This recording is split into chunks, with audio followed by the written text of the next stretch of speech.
e o convite de estar organizando aqui esse simpósio, e quero parabenizar aí os organizadores do evento. Bom dia a todos. Muito legal estar aqui pela primeira vez como coordenadora de sessão, a convite aí do professor Marcos. Então, queria agradecer e também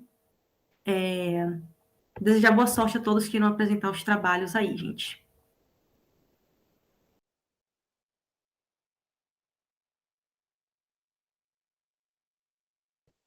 Marcos, você está com o telefone mutado, o micro. Tu pode ir fazendo as chamadinhas dos trabalhos? Pode ser? Tá. Então, nós vamos começar pelo da Joyce, né? Isso. Uhum. É intitulado A Correlação entre Encapsulamento Anafórico e Tópico Discursivo em Esquemas Preposicionais Complexos. Trabalho da Joyce Guimarães Leite, orientado pelo professor Marcos Luiz Wiedemann, que vai apresentar aí, né? Quem vai apresentar aí o trabalho. Estou fazendo download aqui, porque minha internet também não está 100%. Não, tá bom. Enquanto você vai colocando, primeiramente, bom dia novamente, né? Só para esclarecer, a Joyce é minha aluna de C da graduação, mas ela não está conseguindo entrar na internet, né?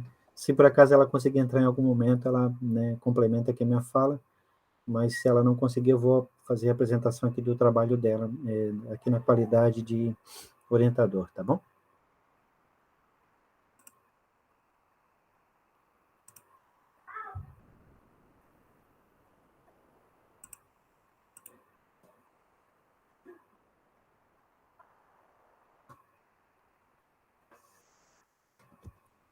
Já estou abrindo, tá, só Marcos? aguardando aqui. Não, tranquilo. Não, tranquilo. Tá só a gente aqui, tá tudo tranquilo. Eu vou te indicando quando tiver que passar, tá?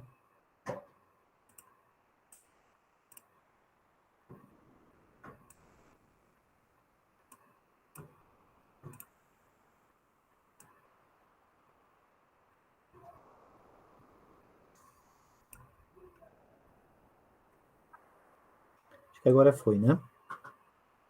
Bem, primeiramente, essa comunicação aqui é um recorte de um trabalho desenvolvido de uma pesquisa de iniciação científica, né?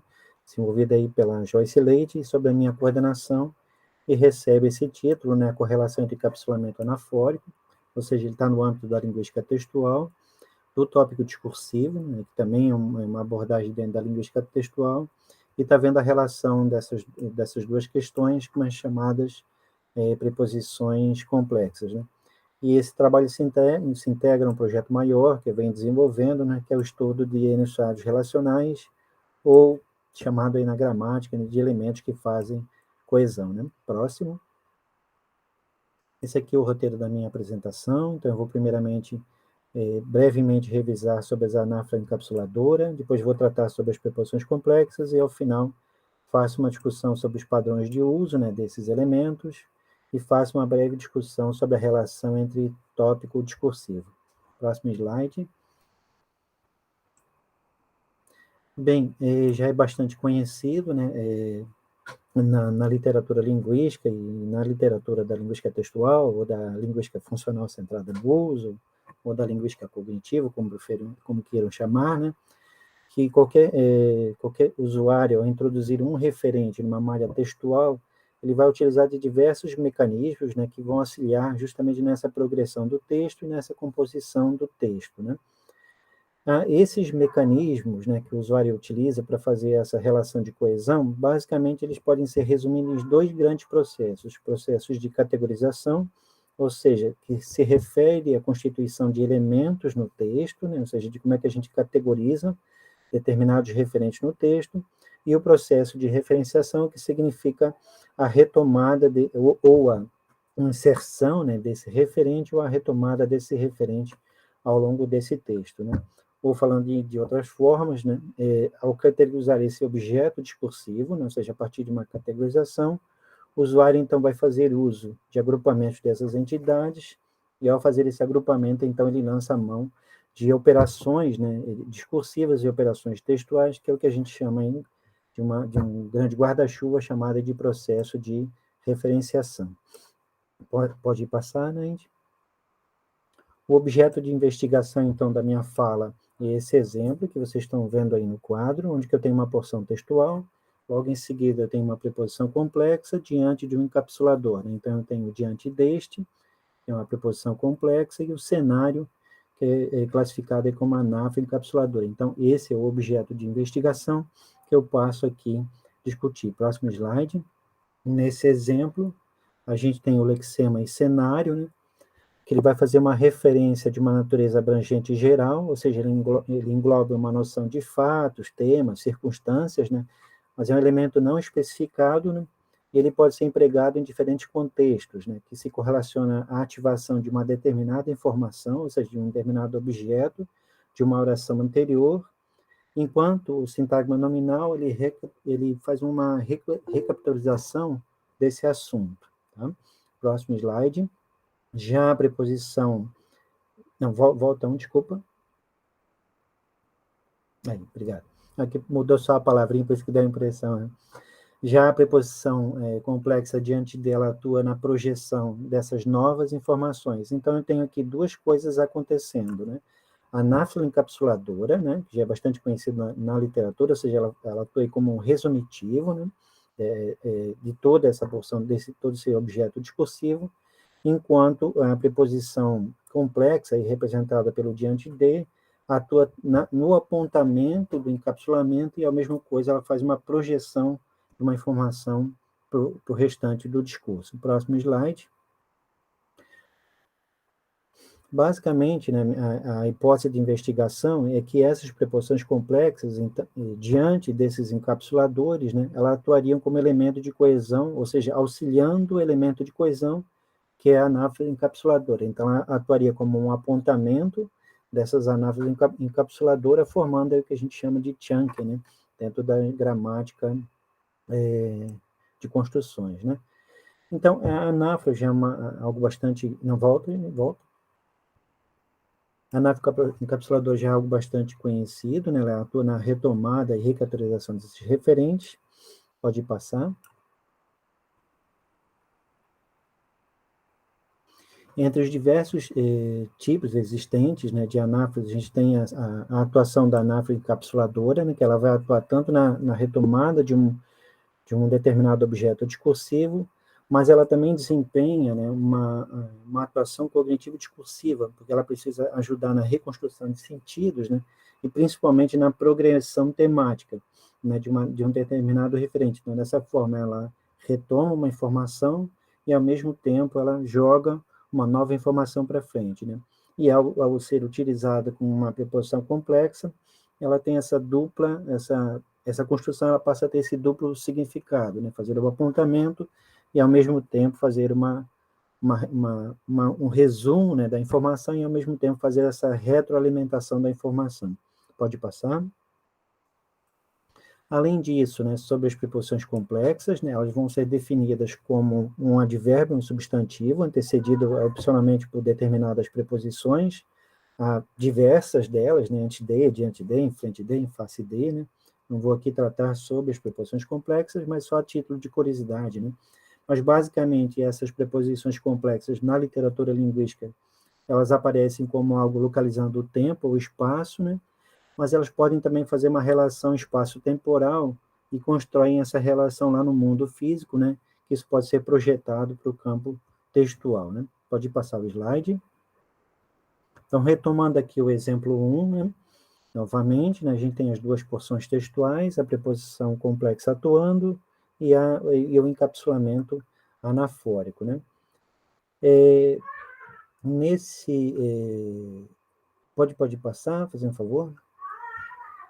Nesse exemplo, né, agora de forma resumida, né, tudo que eu falei até aqui, então eu tenho a anáfora encapsuladora, o que será dito, né, a preposição complexa atuando, né, nesse apontamento dessa informação, e o que foi dito, né, somente pelo auxílio do pronome demonstrativo. Né. Próximo slide. Agora vejamos aqui o exemplo 2, né, representado pelo diante do questionamento. Né. Em 2 é possível verificar a utilização da preposição complexa, que é conciliada pela anáfora encapsuladora questionamento, né? Mas se a gente analisar os diferentes elementos que compõem esse encapsulamento, né, a gente tem essa preposição complexa diante de, né, que vai atuar como um advérbio preposicional, só que ela vai localizar esse referente, e ela automaticamente ela aponta para o encapsulamento, né?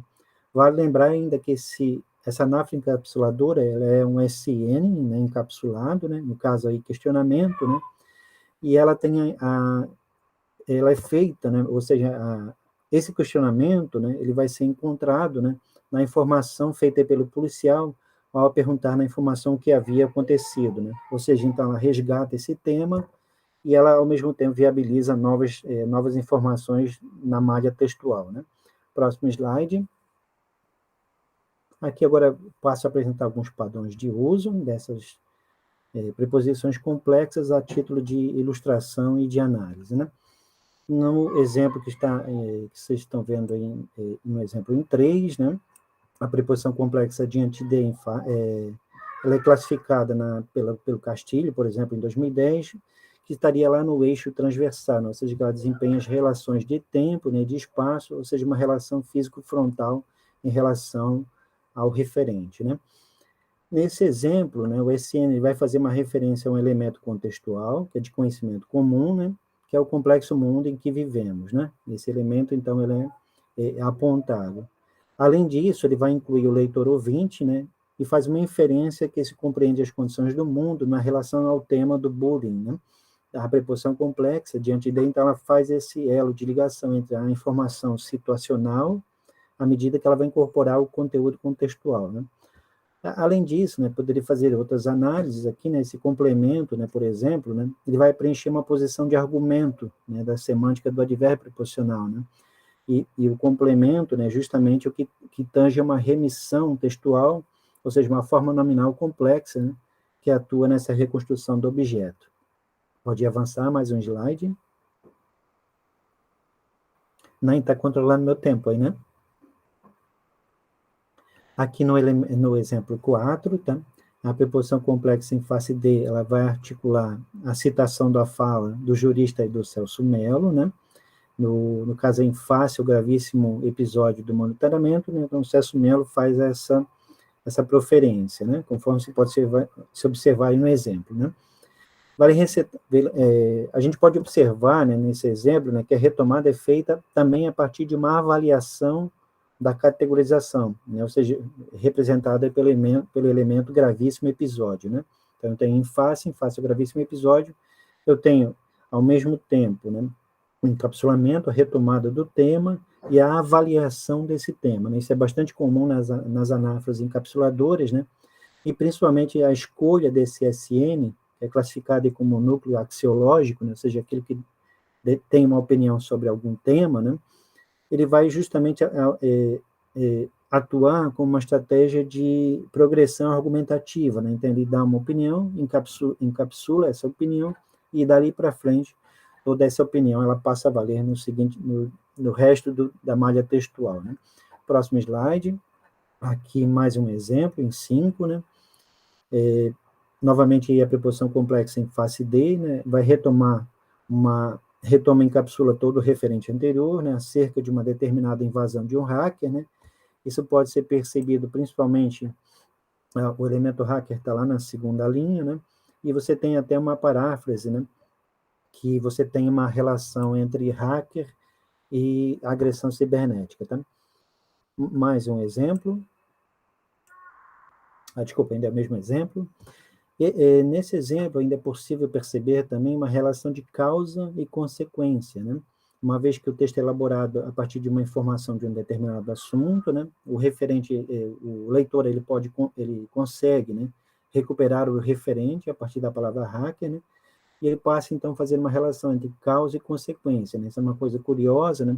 Porque, além de demandar uma opinião, eu posso, então, fazer uma relação entre causa e consequência entre o tema que foi apresentado, o encapsulamento e a consequência como uma informação nova, né?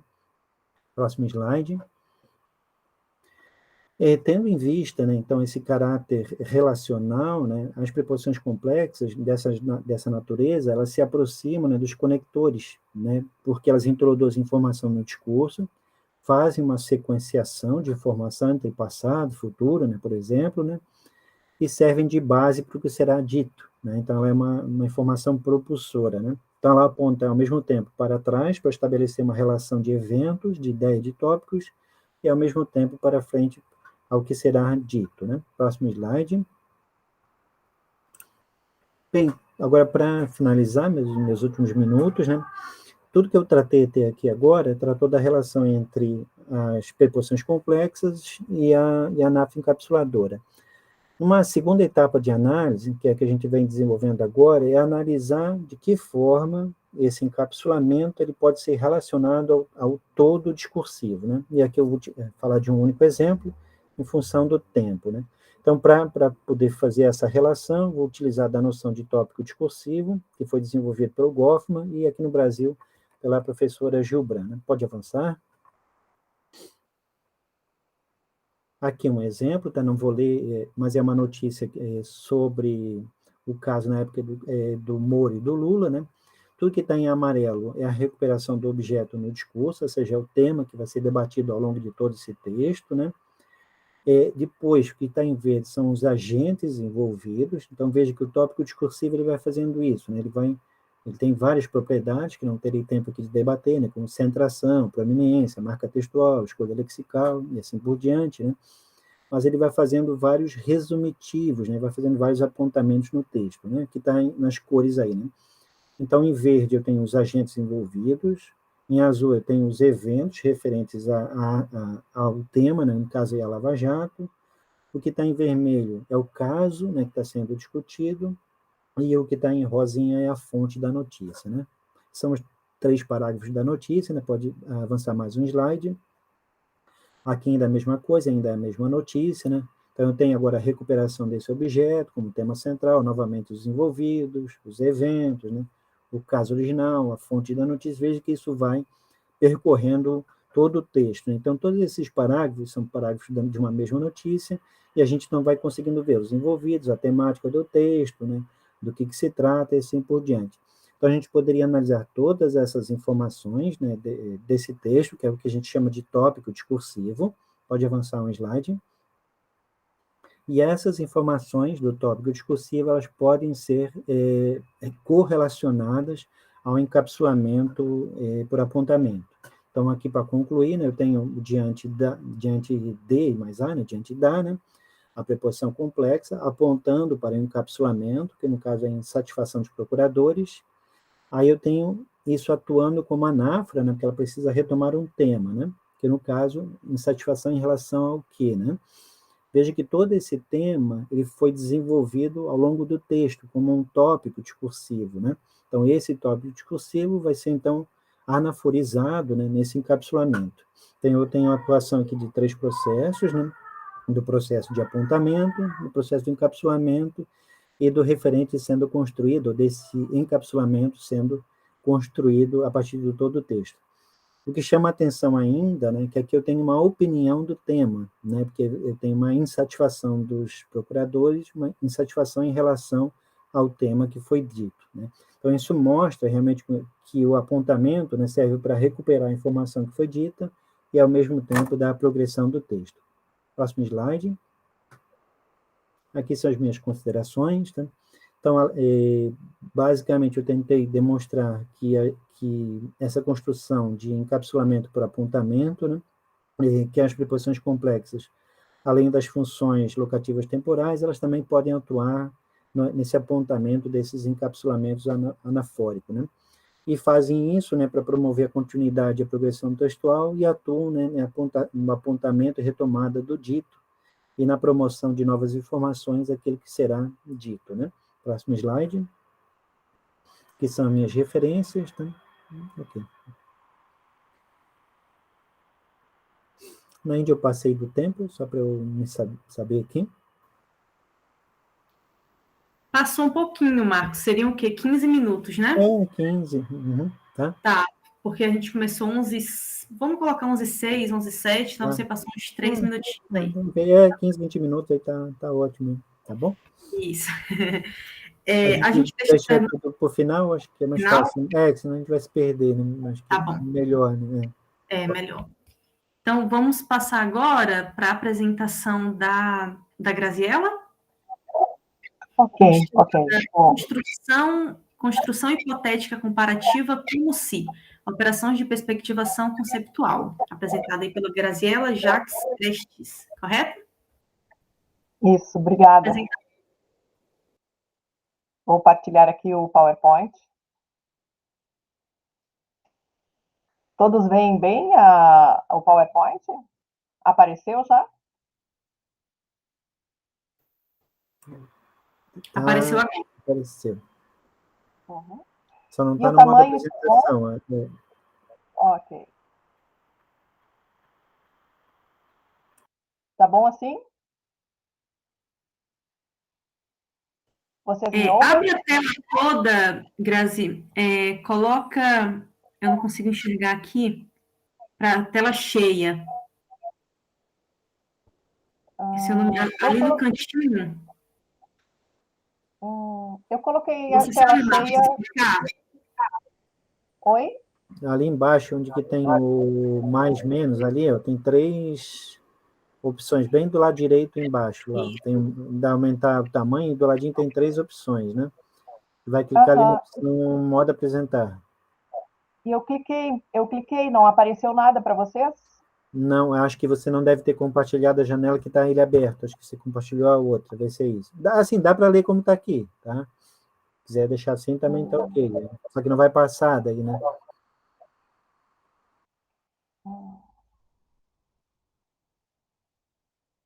Ai, não sei, desculpa, eu não sei muito bem o que eu faço, desculpa. Porque eu coloquei em modo... Não aparece em modo grande para vocês? Não. Tenta compartilhar de novo e ver se aparecem 2 telas. Aí você compartilha a tela em que o slide esteja maior. Se não, deixa assim mesmo, né, Marcos? Assim, dá para acompanhar como está ali. Só vai ter que trabalhar para ele poder passar, né? Uhum. Vamos ver. Ai, desculpa, pessoal.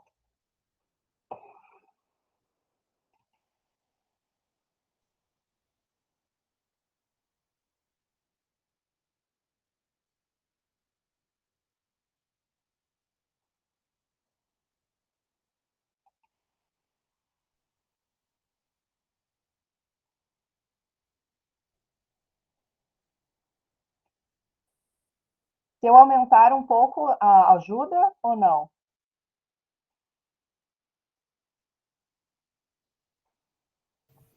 Tá ok, acho que dá para acompanhar Sim, assim. sim. Tá ok. Bom, então, esse trabalho é meu primeiro ano do doutorado, né? O semestre talvez seja o terceiro, porque sou da URGS, mas estou fazendo disciplinas, fiz com o professor Marcos, né, no primeiro semestre deste ano, e fiz também na UF com a professora Jussara Abraçado. Então, esse é um trabalho que começou na UF e terminou com o professor Marcos na disciplina que fiz com ele no primeiro semestre. Então, construção hipotética comparativa como C, operações de perspectivação conceitual. Na tradição gramatical, né, tem um breve apanhado aqui de como C é tratado. Né? Almeida, de 1978, trabalha dentro do período hipotético, daquela classificação de real, possível e irreal, conforme as gramáticas gregas, né, ainda, o período, e classifica o como C como um período dentro do período hipotético e real. Bechara trata como C dentro de casos especiais de orações adverbiais, como uma comparativa hipotética. Segala traz como uma comparativa hipotética. Cunha e Sintra como uma comparativa, na comparativa hipotética. Neves, né, atualiza esses termos mais antigos, né, do período hipotético real, possível e real, traduz esses termos para factual, eventual e contrafactual na sua gramática funcionalista, né, de 2000. Em um primeiro momento, na página 847, trata essa como C como uma conjunção comparativa e uma condicional eventual. E na página 856, né, dessa edição de 2000, dentro das particularidades das condicionais, trata como uma condicional contrafactual. Esse primeiro slide, somente para dizer, né, que não é uma construção tanto fácil ou simples, né, de ser abordada, um pouquinho complexa, né? Aqui trago 2 exemplos iniciais. Nós vamos tratar o como ser como uma hipotética comparativa contrafactual, né?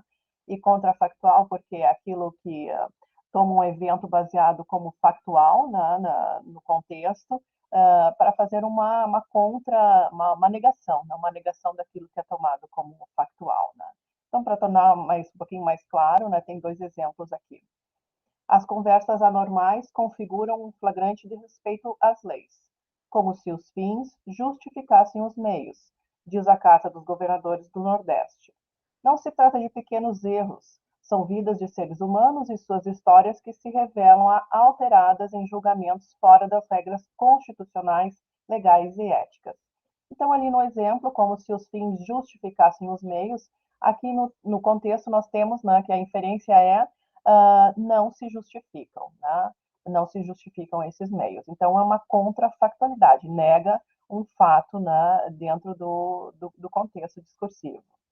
No exemplo de baixo, quando João nasceu, os médicos me disseram que ele chegaria apenas aos 10 anos, em função da síndrome dele, que é grave e rara. Passamos a fazer o tratamento no centrinho, que é como se fosse minha segunda casa, com o tamanho do menino. Aqui é uma contrafactual, né? Quer dizer, a pessoa está dizendo, eu sei que não é minha casa, mas vamos imaginar, né, que eu a tomo como se fosse a minha casa, né? Então, parece não cancelar totalmente o não dito, né? Um pouquinho diferente desse primeiro. Então, antes de ler o Langker, e é sobre o Langker, a fundamentação teórica é basicamente o Langker, o construo, a perspectivação conceitual, alguns traduzem assim, perspectivação conceitual, outros não traduzem, trabalham como construo, mas é o texto de 2013 com alguns outros textos de apoio dele mesmo, que nós fazemos uma primeira análise, bastante incipiente de como ser. Aqui são os pontos principais da teoria do Langker, a especificidade, onde nós temos as relações, as hierarquias elaborativas, o nível de precisão e detalhamento, o que pode ser explorado pelo conceptualizador, pela pessoa que está usando a linguagem. O foco, a figura fundo, que pode se dar de várias formas, na década de 90 ainda, com o texto de Thompson, havia aprendido sobre figura e fundo na relação da narrativa, mas essa simetria pode se dar em vários pontos da linguagem, não somente em tipologia textual. Composição e escopo, proeminência, nós temos perfilamento, alinhamento, trajeto, marco, foco primário e foco secundário, perspectiva, arranjo de visão, arranjo padrão, arranjo especial, ponto de vantagem, subjetividade, arranjo de visão egocêntrica, objetividade e arranjo otimizado, divisão e ancoragem. O único ponto que nós não exploramos aqui no como ser é a dimensão temporal, Isso não foi analisado nesse trabalho. Sobre a especificidade, nós trazemos só alguns pontos, como nós falamos um pouquinho anteriormente, o Langker é um autor difícil, e imagino, para mim é difícil apresentá-lo, então eu trouxe alguns pontos que nortearam o que eu vou propor, a proposta aqui de análise do como ser. Então, da especificidade, trago que uma expressão altamente específica descreve uma situação em detalhes refinados de alta precisão. Isso significa que nós vamos trabalhar com orações, orações que trazem detalhes refinados. Participam das relações elaborativas, itens lexicais e expressões novas de qualquer tamanho, inclusive sentenças. A esquematização é fundamental para a cognição, está atrelada à vivência e serve à categorização, uma vez capturar o que é comum em certas experiências prévias. Então, aqui abre um ponto já para o que vai haver de subjetividade em cada um dos contextos analisados. Foco, a simetria figura fundo envolve partidas de uma mesma base, a exploração da experiência prévia para a interpretação da experiência subsequente.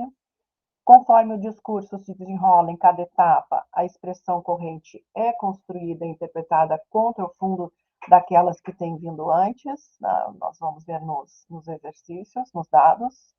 O discurso anterior é um determinante principal, junto com contexto, conhecimento de mundo, etc., que é chamado de espaço discursivo corrente, CDS.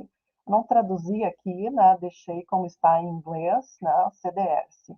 O CDS é um espaço mental composto de tudo aquilo que é presumido como compartilhado entre o falante e o ouvindo, servindo como base para o discurso em um dado momento. Ainda na questão do foco, sobre a composição, sendo como ser uma estrutura composta, pode-se hipotetizar que será saliente ora a noção de comparação, ora a noção de hipótese e realidade. Escopo, limitado cognitivamente por um frame de visão restrito, apresenta a hierarquia conceitual e está distinguido em dois tipos, o escopo máximo e o escopo imediato. Quanto à proeminência, perfilamento, um elemento emerge de sua base conceitual e é posto em figura na região do palco. Está na figura, está perfilado.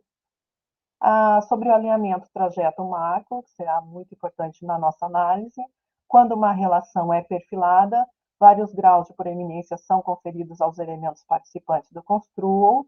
O participante mais proeminente é chamado de trajetor, é a entidade construída como sendo localizada, avaliada ou descrita. Pode ser caracterizado como foco primário em relação ao perfilamento. Nós estamos propondo que o como C, como nós vamos analisar, é o trajeto, né? E a expressão do tempo verbal, né, é o marco, né? Vamos ver a seguir. Frequentemente, algum outro participante é feito proeminente como um foco secundário. Então, ele é chamado de marco. Sobre a proeminência, trazemos um pouquinho das figuras, elas serão importantes, né? Trajeto marco são definidos em termos de proeminência focal e primária, não em termos de qualquer papel semântico específico ou de conteúdo conceitual. Né? Então, nós estamos falando das operações ou das facetas, né, conforme se traduz, né, e não do significado ou do sentido que podem alcançar as palavras. Né? Estamos dentro dessa perspectivação conceitual do Langer. Todavia, o quão proeminente uma entidade particular depende do construo imposto pelos elementos linguísticos empregados, de acordo com seus valores semânticos convencionais. Aqui nós temos o ponto de vantagem, né? E esse exemplo aqui é da figura, né, de tem uma pedra e tem uma árvore, né, e VP ali significa o ponto de vantagem, né, de onde o visualizador ou conceptualizador enxerga a árvore, né, ou a árvore ou a pedra, né? Então, em frente de ou atrás, né?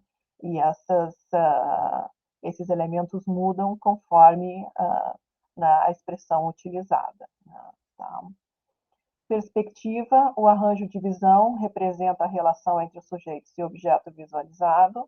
Os visualizadores, né, o falante e o ouvinte, são conceptualizadores que apreendem os significados das expressões linguísticas.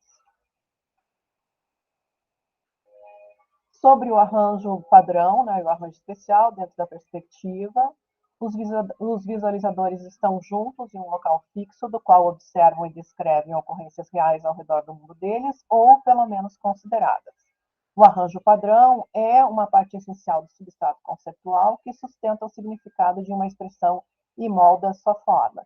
Então, só para retomar um pouquinho, né, da contrafactualidade, a contrafactualidade tem uma referência, né, no mundo real, vamos dizer assim, no mundo factual, né? Então tem um arranjo padrão incidido sobre ela, mas também tem o arranjo especial. Né?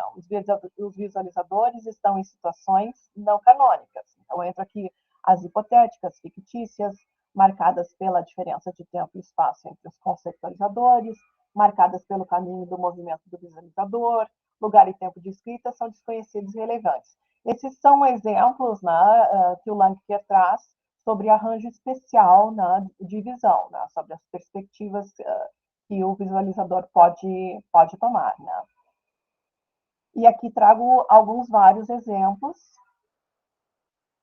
Acho que está fora de foco, pessoal, enxergam bem aqui, ou agora sim? Agora sim? Acho que pode Agora diminuir sim. mais um pouquinho. Aí. Tá.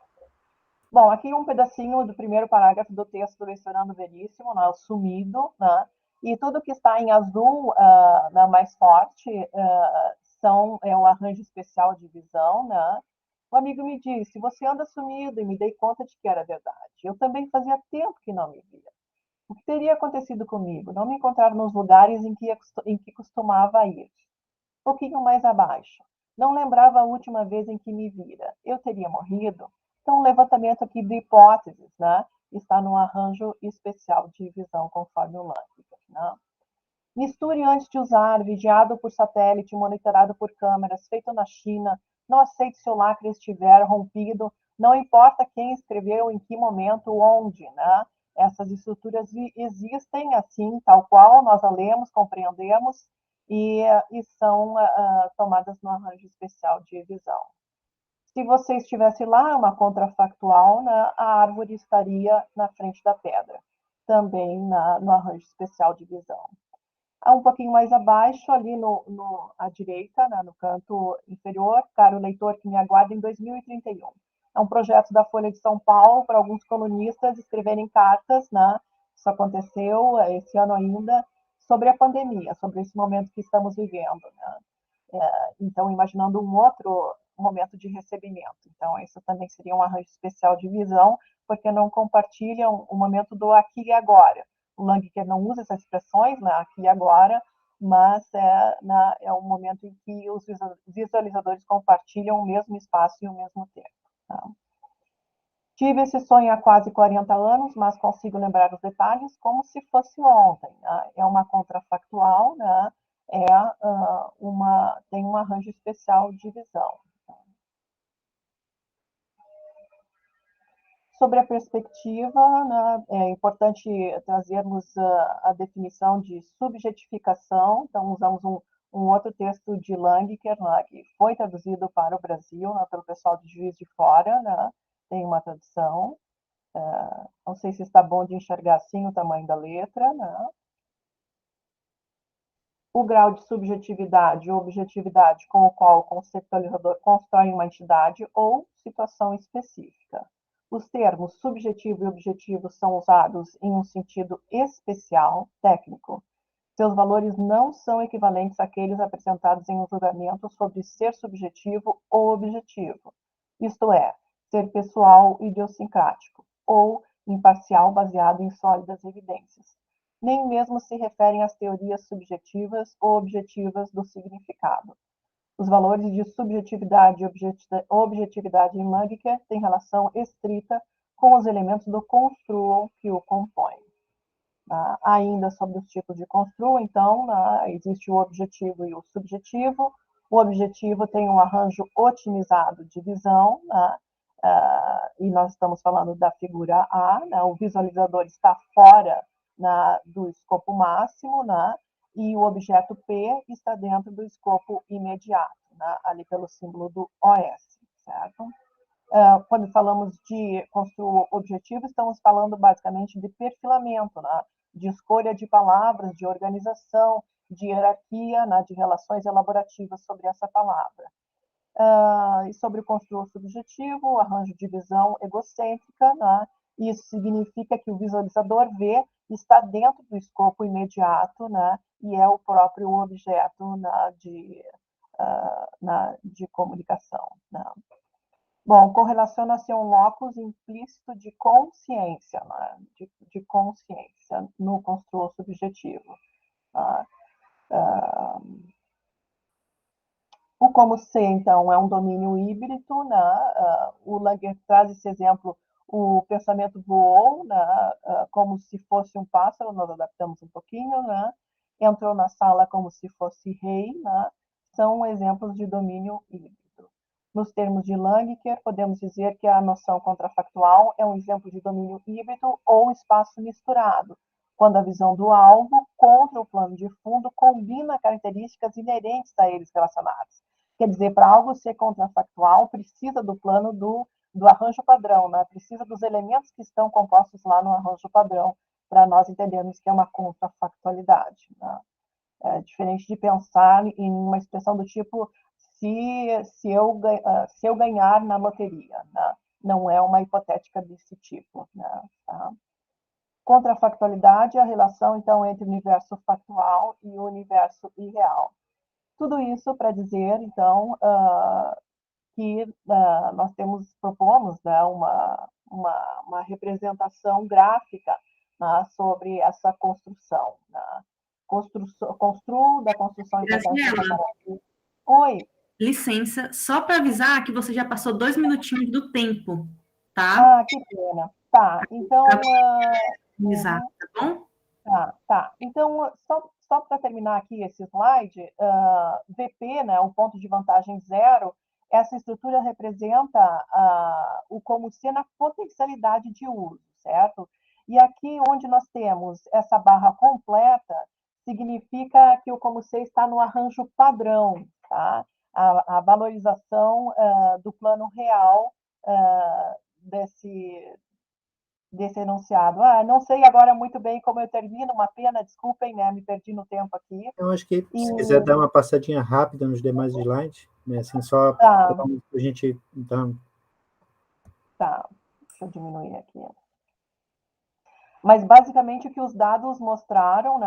Analisei dados, né? Dados reais, né? É que existem dois grupos, um de perspectiva subjetiva e outro de perspectiva objetiva, né? Esse primeiro enfatiza o contraste e o segundo a comparação, né? Então, só para deixar um pouquinho mais claro, eu vou ler só o 196. Foi uma compra muito difícil que gerou centenas de processos. Ganhei o último recurso há semanas, diz Klink à Folha. O navegador diz que já teve embates com o neto de Thomas Mann, Frido, que, segundo ele, sempre agiu com muita arrogância, como se fosse dono do local. Tá? Então, aqui, quem escreveu, quem está falando disso, está assumindo que ele não é o dono do local. Né? E põe isso em figura. Por isso está ali preenchida a linha, né? Porque está em figura, o Frido não é o dono do local. E fica em fundo, Frido é o dono do local, que é o pensamento de outra pessoa, e aqui no caso do próprio Frido, né, do neto do Thomas Mann. Era uma disputa da casa em uma cidade, desculpa, Paraty. Na cidade de Paraty, Klink abriu um processo jurídico, né, e foi vencedor em última instância, né, sobre a casa onde Thomas Mann, a mãe do Thomas Mann, nasceu, né, brasileira. Né. E o outro exemplo, desculpem, só para ficar um pouquinho... esse aqui é exemplo de Construal 1. E este aqui é o exemplo de Construal 2.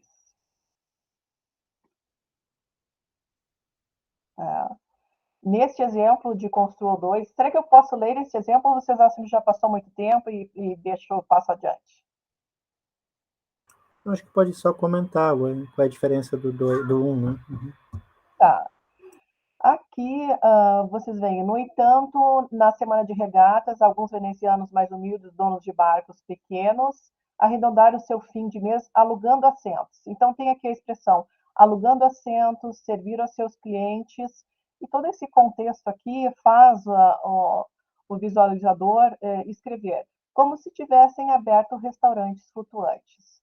Eles não abriram oficialmente restaurantes flutuantes, foram até multados por agirem como se fossem, né? Mas o que está posto em figura aqui não é o fato de eles não terem aberto, é justo o contrário, né? Olha, eles fizeram tudo, né, que pareciam ter aberto os restaurantes flutuantes, né? É uma situação aqui de barcos assistindo uma competição nos canais de uma cidade italiana. Tá? Desculpem, tá? Se passei, né, do tempo, né? é difícil, né, trazer Langer superficialmente, né?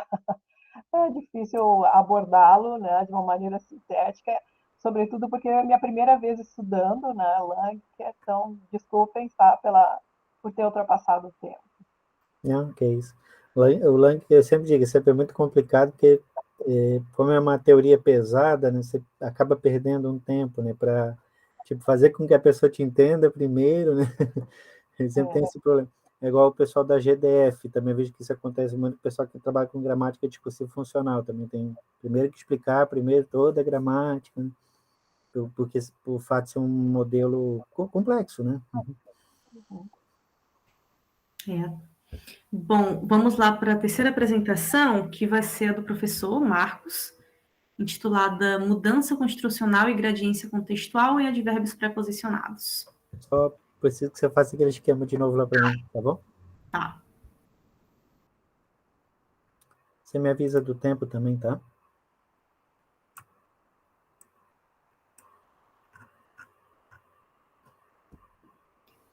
Você vai ter aí, Marcos, até 12:06, mais ou menos. Tá. Tá?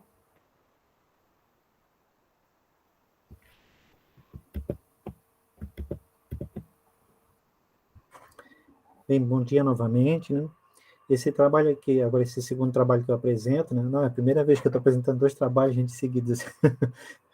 É muito estranho. Já estou até mexendo chato, né? Tanto falando. Bem, ele é uma discussão também no âmbito das preposições complexas, onde eu quero debater sobre a gradiência contextual e as mudanças construcionais desses elementos chamados de advérbios preposicionais. Ele é um trabalho que vem sendo desenvolvido em parceria com o Fábio Oliveira Costa, desculpa, que foi meu aluno de dissertação de mestrado, e atualmente faz doutorado com a professora Márcia dos Santos Machado Vieira, na Universidade Federal do Rio de Janeiro. Próximo slide. Então, o tema de pesquisa são os contextos de uso dessas preposições antes de, diante de, em face de, em frente de, e no qual analiso esse esquema abstrato, né, que é formado por um significado constitucional, ou seja, no seu polo da função, por um significado adverbial e proposicional, que vai licenciar diferentes sentidos, né? Pode avançar, próximo slide. Nesses 2 exemplos, né, exemplo 1 e 2, a gente pode perceber 2 usos, né, dessas preposições, desses advérbios preposicionais, desculpa. No primeiro exemplo, a gente pode identificar o uso de em frente a em relação a um ponto de referência, no caso aí Parque Ibirapuera, né? E dessa forma vai se constituir como uma referência físico-concreta, né? O sintagma nominal indicando aí um ponto de referência, né? Ou seja, estabelecendo uma relação espacial entre o elemento, né? Que no caso o vista café. Então, eu tenho uma relação bastante espacial, demarcando bem o sentido preposicional, né? Já em 2, né? O sintagma o baixo retorno e a situação difícil nas costas, né, aponta para já um referente abstrato, diferente do primeiro, né? Além disso, né, constitui uma relação lógica, né, de causa do motivo do governo trabalhar para que o Congresso Nacional aprove uma urgência, né? Se a gente comparar os 2 exemplos, então, né, no segundo a gente tem uma relação mais adverbial, representada aí pela causa da coisa, né? E no primeiro exemplo, uma relação mais preposicional, né? Dessa forma, né, a gente pode perceber que esses advérbios, né, são utilizados na língua, né, para demarcar tanto uma origem espacial, né, como para marcar sentidos derivados, né, só que esses sentidos derivados são decorrentes do enquadre semântico, né, do texto, né? E isso, por sua vez, formaria uma rede polissêmica de significados, né, e evidenciando uma relação das construções com os lexemas e com as pistas contextuais que eu passo a apresentar na sequência. Próximo slide. Sobre isso, Troitus-Dale aponta que esses diferentes significados que são oriundos dessa rede polissêmica, né, eles estão disponíveis, né, numa determinada rede constitucional, que vão irradiar um protótipo, que aqui nesse caso, né, os advérbios preposicionais, esse significado central, ele deriva significados por extensões, né, que no caso, relações aí mais adverbiais, né? E já os frames discursivos, né, são entidades cognitivas, né, que são convencionalizadas a partir de usos contextuais, né? Pode ir avançar, fazendo favor? As hipóteses de trabalho são que essas microconstruções podem representar os dois significados, tanto advérbios como preposições, e cada significado desse depende da relação entre o lexema e o cenário discursivo, né? Chamado aqui de frames discursivos. É claro que essa noção de frame discursivo não é minha, né? É desenvolvida pela professora Fried. Pode avançar. O objeto de pesquisa é justamente as microconstruções, né, que eu já comentei. Passo a investigar os contextos motivadores dos significados dessas construções, procurando mostrar as noções de espaço, tempo e circunstância, e depois a fixação e a gradiência desses padrões construcionais. Pode avançar. A fundamentação teórica parte de três fontes, né, a gramática de construções baseada no uso, a noção de frame discursivo e a noção de gradiência contextual desenvolvida pela Dívida e Smirnova. Bem, sobre as preposições e locuções prepositivas, né, basicamente elas são formadas quando a gente consulta a literatura, né, elas estão lá no eixo anterior, né, no eixo espacial, e elas podem indicar espaço, tempo, modo, diferentes significados, né, e elas fazem essa relação, né, de espaço-tempo nas relações entre os elementos de uma determinada construção. Né? Mas, pode avançar? Pode avançar mais um, fazendo um favor? Aqui é só para título de curiosidade, para vocês identificarem onde que estaria as microconstruções aqui analisadas. Então, eu tenho todas essas possibilidades de eixos espaciais, eu estou observando somente esse eixo transversal. Né? Pode avançar? Bem, já o Raposo e Javier, né, eles vão indicar que, na verdade, algumas dessas preposições ou dessas locuções, né, na verdade, são advérbios relacionais e não locuções prepositivas, porque elas vão desempenhar uma ideia de circunstância na oração, né, ou como se fosse um elemento circunstancial de modificação ou de figura e fundo, né. São exemplos que eles dão, né, de perto, longe, próximo, antes e assim por diante. Né? Próximo slide. Porém, né, a partir do estudo de Costa 2018 e de estudos que vem desenvolvendo juntamente também com Costa de 2018, desde então, a gente tem preferido chamar essa classe de advérbios preposicionais, porque elas desempenham as duas funções. Ela desempenha a função de locução adverbial, esqueçam meu filho chorando aí no fundo da gente, seguido de uma preposição, né? E porque elas vão apresentar um significado híbrido, né? Ou seja, além de expressar uma localização de uma região espacial, elas também fazem uma modificação da oração seguinte. Né? Próximo slide. Aqui metodologia, eu vou fazer um rápido resumo, né? A gente analisou dois jornais, e a coleta foi de julho de 2017 a outubro de 2017. A gente analisou muitos fatores, tá? Não terei tempo aqui de analisar, mas são fatores sintáticos, semânticos, né, morfossintáticos e assim por diante. Próximo slide. As etapas foram essas, de analisar a produtividade, contextos, os cenários e os tipos de textos. Próximo slide. Aqui são o panorama do resultado geral, né? Então, a gente encontrou essa frequência de uso, né? Como vocês podem observar aí, para cada tipo de jornal e para cada tipo de microconstruções, já se percebe, né, uma diferença de significado, de produtividade entre as construções, né, onde a gente tem as construções mais espaciais, que no caso aí, mais temporais, desculpa, são as mais produtivas, né, e aquelas que teriam um significado menos espaciais e menos temporais, como menos produtiva, né, que é o caso do Face D, por exemplo. Né? Próximo slide. Aqui, só a título também de ilustração, tá? A gente analisou cada significado de cada microconstrução analisada. Aqui é só um exemplo do antes de, mas não vou tratar disso, mas só para vocês entenderem a metodologia do trabalho, né? Então, a gente encontrou todos os padrões sintáticos e fomos vendo como é que cada padrão sintático desse, qual era o significado que ele dependia e qual era a sua organização contextual. Próximo slide. Depois de toda essa contabilidade, resultou nessa montoeira de hierarquia constitucional. Tá? Então, a gente tem, por exemplo, só do antes de, a gente tem 4, 8, 9 possibilidades de significados, né? Então, veja que a gente tem várias configurações sintáticas diferentes, né?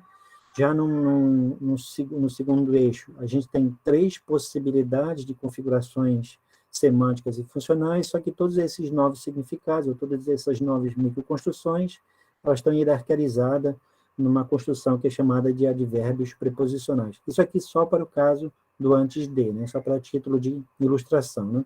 Como esses advérbios preposicionais apresentavam vários significados, como vocês estão observando, né? A gente pensou, então, provavelmente, né, essas construções elas têm alguma gradiência contextual. Próximo slide. Aqui, agora, esse seria o panorama de todas as construções, então veja que agora aqui a gente encontra o mapeamento de 21 construções, né? Não apresentarei sobre isso aqui, né? Mas também só para vocês terem uma ideia da formação de todas as possibilidades de configurações sintáticas e de configurações de significado dessa construção chamada de advérbios preposicionais, né? E, novamente, isso vai mostrando, né, cada vez mais a gradiência contextual. Agora, para mostrar os exemplos, próximo slide, tá? Eu apliquei depois os fatores, né, da dívida, já comentei sobre isso, pode avançar, Nandy. Bem, então a gente começou a observar, primeiramente, quais seriam os fatores, né, para demarcar cada contexto de uso, ou seja, como é que aqueles vários significados, aqueles 21 padrões de usos, como é que eles poderiam ser hierarquizados, né, na rede constitucional. Então, primeiro, a gente tem casos que demandam preposições mais de lugares, né? Isso é o que a gente está classificando aí como contexto típico, né? E o que a gente encontra, né, para classificar, ou seja, para ver que realmente esse uso ele é mais locativo, né? Então, eu tenho verbos de ação, o verbo de estado, a referência geralmente do SN, é uma relação física concreta, o advérbio geralmente é seguido de um SN concreto, o próprio advérbio preposicional ele também é mais concreto, geralmente o frame discursivo, né, todo ele é mais espacial, o texto, em geral, ele é mais narrativo e descritivo, né? E isso vai acontecer com todas as preposições, antes de, diante de, em frente de, e assim por diante, né? Que provavelmente é a base, né, do significado inicial, pelo fato de as preposições marcarem sentidos mais espaciais. Pode avançar o slide? Aqui um exemplo, para vocês terem uma ideia, né? Então, eu tenho ali antes da linha da chegada, então, linha da chegada tem um local, né? E o antes de está demarcando justamente essa posição do sujeito em relação a determinado ponto de referência, né? Pode avançar. Aqui mais um exemplo também de lugar, agora com diante da câmera de uma emissora, mesmo padrão, né? Eu tenho a câmera, né? Eu tenho o posicionamento do sujeito, então uma relação entre um espaço, um ponto de referência e o objeto discursivo da ação, né? Pode avançar. Então, só exemplos, né? Também aqui um outro exemplo, também de sentido de lugar, em frente ao mar Cubungo, né? Então, eu tenho uma relação espacial, novamente, né? Um sintagma concreto, indicando um ponto de referência no mundo existente, né? E a localização do objeto, ou seja, do sujeito, em relação a esse ponto de referência, né? Pode avançar. Então, veja que a gente teve vários significados indicando lugar, e aí, então começam a aparecer outros significados contextuais, né? E para classificar, e para a gente poder enxergar esses outros significados contextuais, a gente passa, então, a analisar as mesmas propriedades em relação às anteriores, né? Veja que aqui, agora, os fatores contextuais começam a mudar, né? Então, eu vou ter verbo de ação em estado, que também no anterior eu podia, mas a relação, a referente que é física concreta, mas os elementos que vão ser usados, porque, né, são elementos mais abstratos, né, como jogo, duelo, partido. Então, veja que o SN começa a ficar mais abstrato, né? E o próprio advérbio preposicional também é menos concreto, e isso, em geral, aparece mais em textos descritivos. Pode avançar? Aqui um exemplo, né, de uma relação de oposição, e tem o jogo, de 5 de novembro, será diante do Palmeiras. Veja que Palmeiras aqui não significa que o jogador vai estar na frente do Palmeiras, né? Sim, tem uma relação entre um determinado time de futebol e um outro time de futebol, e eu tenho essa relação onde esses dois times de futebol são colocados em oposição aí na malha discursiva. Pode avançar? Aqui, agora o contexto de tempo, né?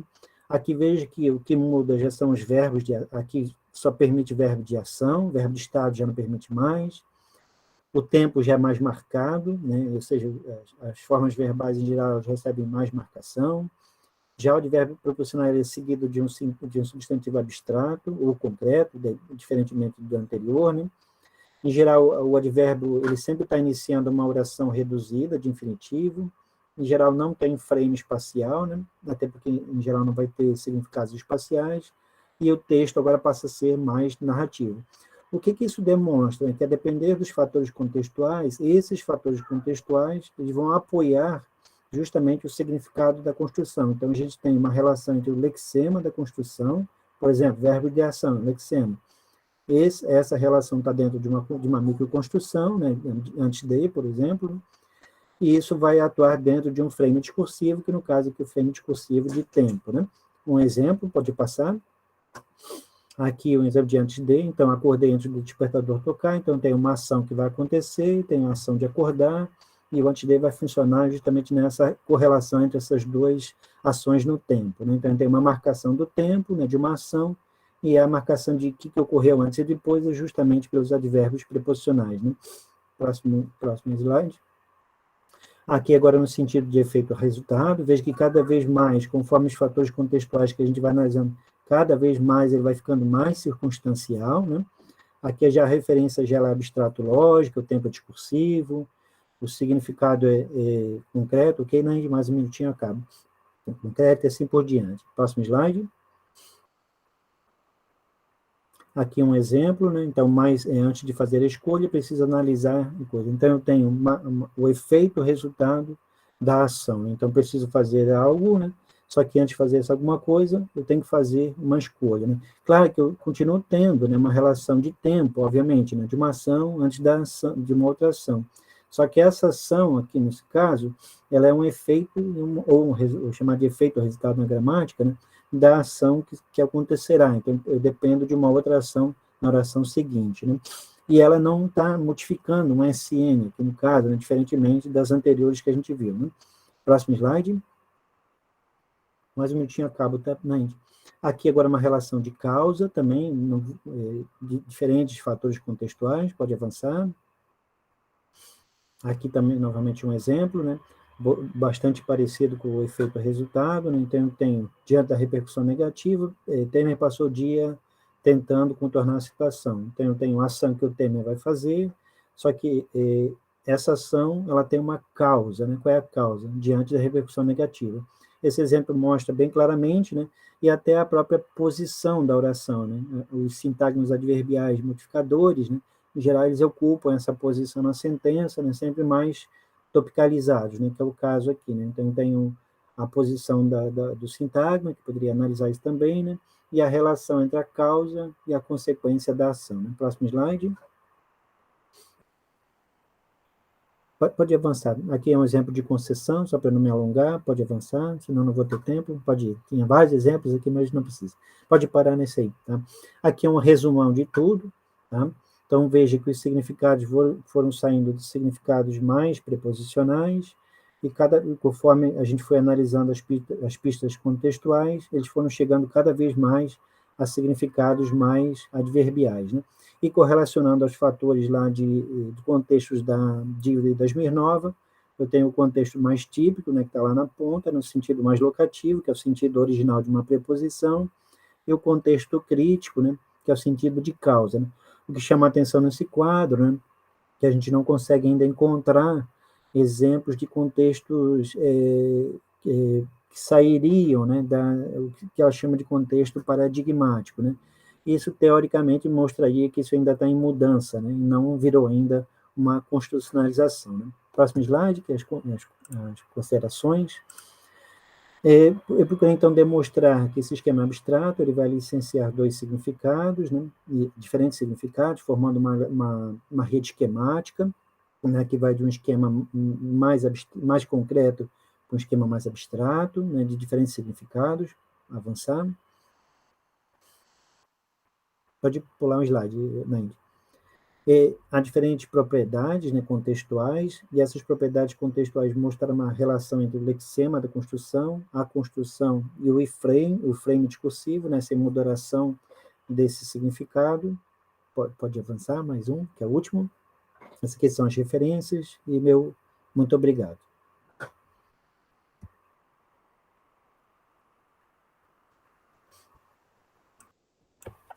Obrigada, professor. E agora, para a gente finalizar a sessão, vamos chamar a Ana Carolina dos Santos Cardoso com o trabalho intitulado Apontamentos Deíticos e Argumentação do Esquema Deítico mais Advérbio de Contraste.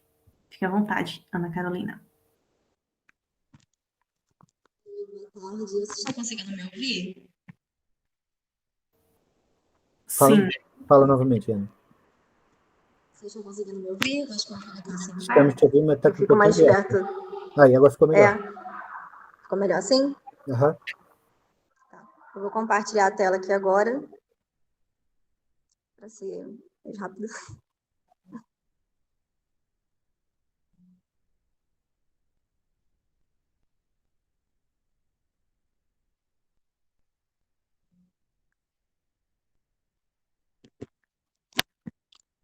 Tá dando para ver a apresentação? Sim, estamos vendo. Boa tarde a todos. Peço desculpa se acontecer alguma interferência, porque eu estou aqui na escola onde eu trabalho, então pode ser que passem algumas pessoas, para eu ouvir algum barulho. Mas, bom, meu trabalho é sobre os apontamentos deíticos e a argumentação do esquema deítico mais advérbio de contraste. Eu acho que é importante dizer que essa é a pesquisa que eu estou desenvolvendo na tese do mestrado, e a gente está analisando tudo, mas nesse primeiro momento, né, a gente está observando somente os deíticos. Ana, a gente ficou sem teu som, Ana. Não estamos te ouvindo, Ana. E tá aparecendo coisa de outra coisa aí. Nada a ver. Qualquer coisa, se você quiser, a Nainde pode passar os slides também.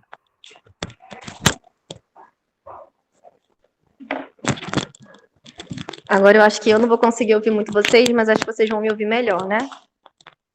Não está aparecendo a sua apresentação. Ô, Cristo.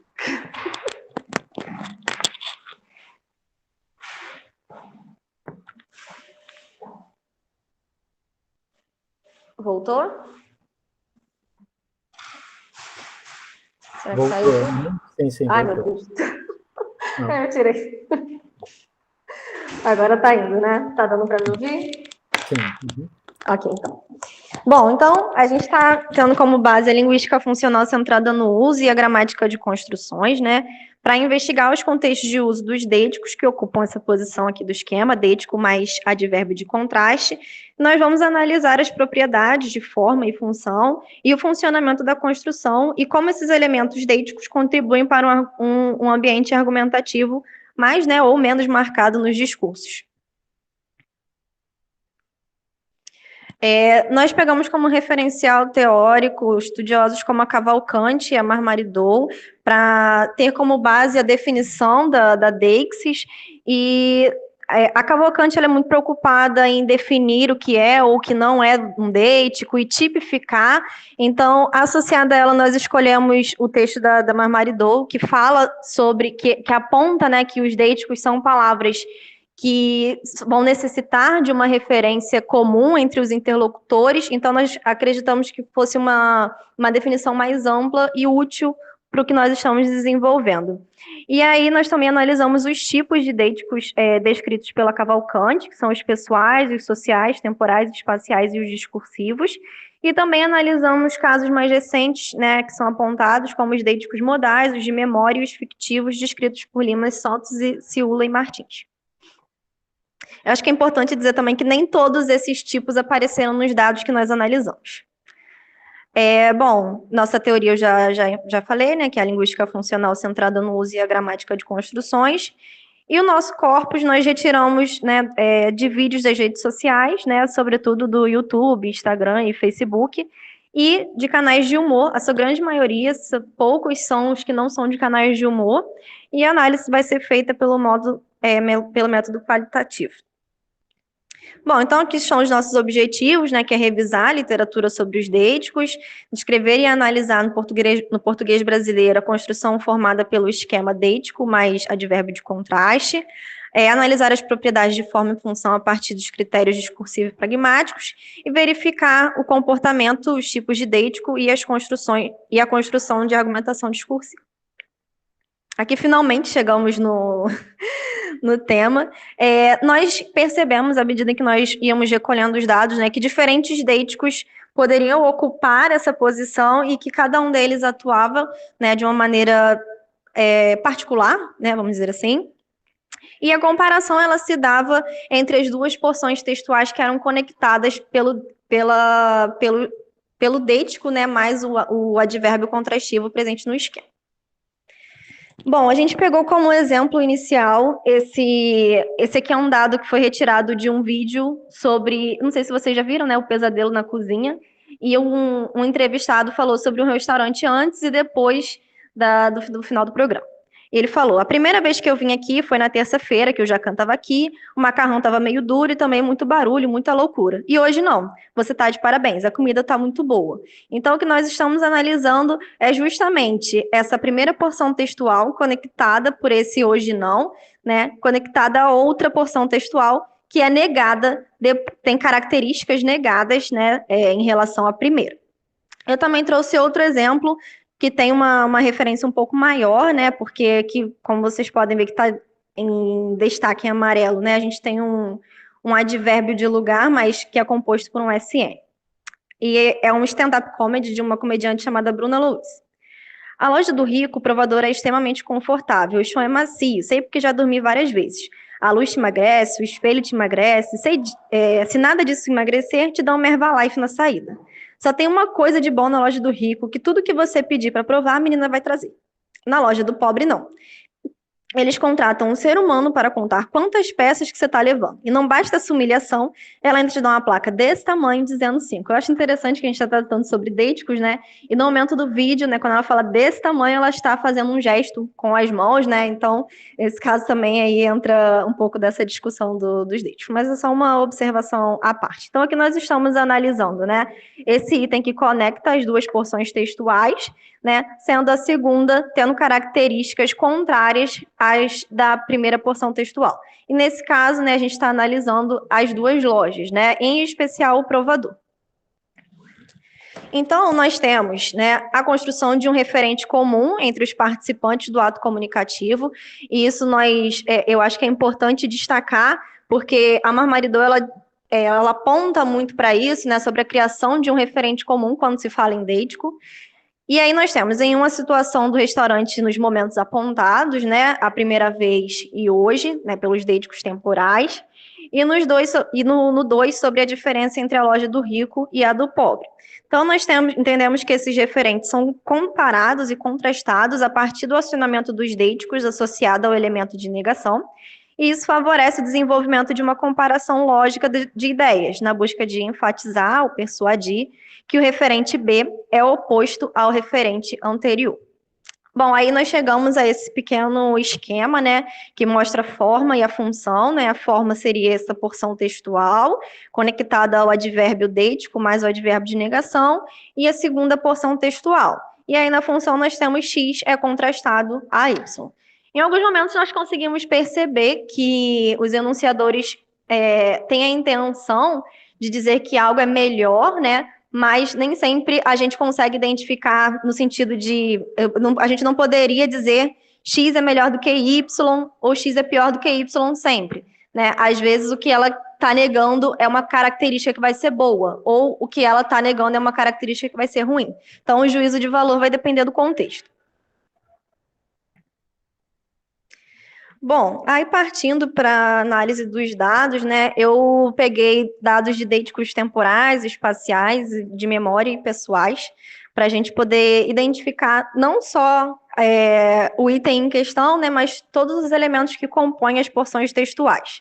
Começando com os deíticos temporais, a gente tem, eu trouxe 2 exemplos. Antes, as pessoas se encontravam para ficar umas escrotizando as outras. Então era assim, era flamenguista contra vascaíno, era rico contra pobre, era coxinha e petralha. Agora não. Agora as pessoas podem fazer isso ali, todo mundo junto. Esse vídeo foi tirado de uma esquete do Porta dos Fundos. É uma brincadeira, né? Eles estão um chefe falando com uma funcionária porque ela postava muita coisa no grupo do WhatsApp, tá?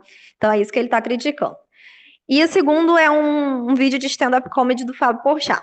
E ele fala, antigamente viajar era mais fácil, essa porra. Os terroristas fuderam com as viagens e tudo. Quer matar as pessoas? Mata. Mas não atrapalha a minha viagem, sabe? Antigamente viajar era fácil. A máquina de detector de metal não apitava pra porra nenhuma. Na verdade apitava, mas ele perguntava, tem arma? Não, então leva tu então. Era uma alegria viajar. E agora não, tem essa preocupação e tal. Então, nós percebemos que quando os deíticos temporais eram acionados, nós identificamos que, logicamente, os narradores, né, os locutores, eles faziam uso também de tempos verbais contrários, né, o que favorecia a argumentação deles. Quando eles falavam de antes ou de antigamente, eles usavam o tempo pretérito. E para narrar, para contar sobre o agora, eles usavam o tempo presente. Deixa eu ver se faltou alguma coisa. Não. Bom, sobre os deíticos espaciais, né? É uma outra esquete do Porta dos Fundos. Eles estão simulando o apresentador de um programa conversando com o público, né? Com um rapaz que recebeu uma casa que foi reformada. E ele fala, mas teus vizinhos lá, e mais e teus vizinhos lá, o pessoal ali da área deve estar com saudade do senhor, vamos lá. Que saudade de mim o quê? Então não, 27 anos que moro lá, nunca nem me convidaram para o aniversário de ninguém, só sabem reclamar dos meus cachorros. Aqui não, aqui, graças a Deus, é pet friendly. Então, nesse caso, ele tá a relação de contraste entre o lá e o aqui, o local onde ele morava antes, o local onde ele está agora, né? E o juízo de valor é que o local que ele está agora é melhor, né? Porque tem características ruins que são negadas. Porque ele mora no outro lugar há muito tempo, as pessoas só reclamam dos cachorros dele, as pessoas não convidam, né, para o aniversário, mas o local onde ele mora é contrário a isso, né? E ele enfoca também essa questão do animal, né? Lá é pet friendly, né? Amigo dos animais. Uma coisa que também chamou nossa atenção é que, em alguns casos, havia repetição do deítico no início da segunda porção textual. Isso acabou não sendo uma regra, mas aconteceu em alguns casos. Se eu não me engano, no anterior também tem isso. Agora não, agora as pessoas podem fazer todo mundo junto. Bom, no caso dos deíticos espaciais, nós também identificamos essa distinção entre os tempos verbais, nós achamos relevante citar. E sobre isso, né, a Cavalcante diz que como esses dois tipos deíticos, né, eles andam muito juntos, ancorados, né, é comum, né, normal esperar que esse tipo de coisa aconteça, que eles tenham características semelhantes. E ele fala, né, ela fala, tendo em consideração a relação intersubjetiva do falante com a linguagem, localizar um elemento exige, na verdade, sempre e simultaneamente um referencial no tempo e no espaço, ainda que, em geral, seja mais focalizado ora um, ora outro, dependendo dos propósitos comunicativos. Bom, esse segundo caso a gente também achou bem interessante, né? Eu já li ele lá na introdução temática. É um deítico espacial, tá? Mas nós também o qualificamos como deítico de memória, porque muitos pesquisadores que tratam desse assunto, né, sobre a deixis memorial, principalmente a Ciulla e a Martins, aqui no caso eu peguei uma referência só da Ciulla, mas elas acreditam que a deixis de memória seja um subgrupo da deixis espacial. Mas o exemplo é o seguinte, a loja do rico, né? O provador é extremamente confortável, o chão é macio, sei porque já dormi várias vezes, a luz te emagrece, o espelho te emagrece, se nada disso emagrecer, te dá uma Herbalife na saída. Só tem uma coisa de bom na loja do rico, que tudo que você pedir para provar, a menina vai trazer. Na loja do pobre, não. Eles contrataram um ser humano para contar quantas peças você está levando e não basta essa humilhação, ela ainda te dá uma placa desse tamanho, dizendo 5. Então, nesse caso, nós percebemos, né, que esses adjuntos que compõem o advérbio deítico, eles também ajudaram nessa questão da oposição, né, que é do rico e do pobre, tá? Então, quando ele aciona, primeiro falar da loja do rico e depois da loja do pobre, automaticamente a gente já começa a imaginar um contraste, né? Porque a gente está falando de coisas opostas. Associado a esse não, isso a gente viu que facilitou, né? Que marcou um pouco mais o discurso de contraste. Além disso, né, nesse caso, ela tratou com mais características, né? E ela trouxe adjetivos de qualidades positivas no início, né? Como confortável, macio, é bom. Enquanto na loja do pobre, todas essas características são negadas. né? E ela fala, né, que eles contratam um ser humano para contar essa humilhação, uma placa desse tamanho dizendo 5. Então, ou seja, né, a loja do rico acaba sendo melhor do que a loja do pobre, porque a loja do pobre não tem essas qualidades que ela descreve na do rico. É interessante aqui, nesse caso, é que ela está tratando de uma comparação entre dois ambientes onde ela não está. No exemplo que nós vimos anteriormente, o aqui era o local exato onde o falante estava no momento da enunciação. Nesse caso, ela está tratando de dois ambientes distintos. Então, é por isso que nós identificamos também como um deítico de memória, porque ela precisou argumentar um pouco mais para que o público conseguisse chegar nesse lugar comum, né? Entendesse qual eram as características da loja do rico e qual eram as características da loja do pobre, para eles chegarem numa espécie de denominador comum. Né, entender que talvez essa loja do pobre, quando ela descreveu essa cena, né, essa situação, eu imaginei uma loja de departamento, né, a loja que entrega a plaquinha, né, dizendo quantas peças de roupa você pegou. Né? Na loja do rico não tem isso, tudo que você pedir a pessoa vai trazer. Mesmo que a gente nunca tenha ido a uma loja de rico, a gente consegue imaginar ou lembrar. Então, sobre a deixis de memória, né, a Ciula fala que é o processo em que se denuncia o posicionamento do enunciador no tempo e no espaço, ou em que há indicação de algum espaço, normalmente a memória, onde podemos encontrar informações que nos servirão de base para construir um referente. Então, a gente vai lembrar, né, ou, se for o caso, né, talvez até imaginar e seria um outro tipo de deítico. Aqui eu acho que repetiu o slide, gente, desculpa. Partindo já para o final também, esse é o último caso. O deítico pessoal, ele é o que tem um nível de subjetividade maior, né? Porque quando a gente trata de deixis, a gente está observando o sujeito, o enunciador, a sua posição, o tempo em que ele fala. Então, aqui a gente tem também um stand-up da Bruna Louise, e ela fala direcionado a um grupo específico. Ela fala, olha, mulheres, uma coisa que a gente tem que reavaliar, que eu acho que a gente está fazendo muito errado, é o negócio da despedida de solteira. Eita, não, estamos errando muito. Porque o homem vai fazer despedida de solteiro e ele compra o pacote de putaria da CVC com escala na DST. Ele tá pouco se fudendo, entendeu? O homem que é casado finge que é solteiro e é rola que voa. A gente não.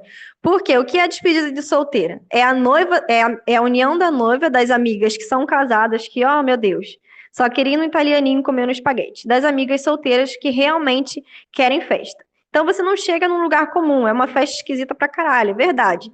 A despedida de solteira da mulher é a despedida da noiva com as amigas solteiras que ela nunca mais vai ver. É isso.